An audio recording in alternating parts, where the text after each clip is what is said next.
menurut saya janganlah kita melihat pemilu itu seperti barang baru.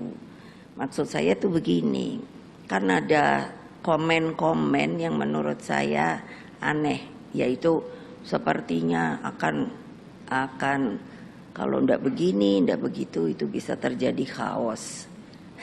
Saya lalu berpikir, lah mereka sendiri yang mengatakan begitu bahwa akan bisa terjadi chaos.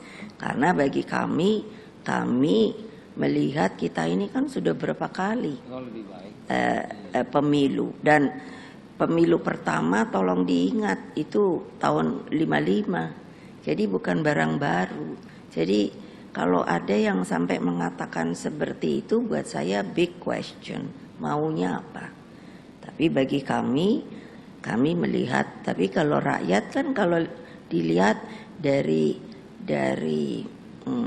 selalu melihatnya kan survei ya, itu kan kepuasan kepada pemerintahan Pak Jokowi itu kan tinggi.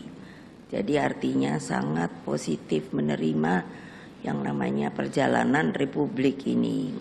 Nah,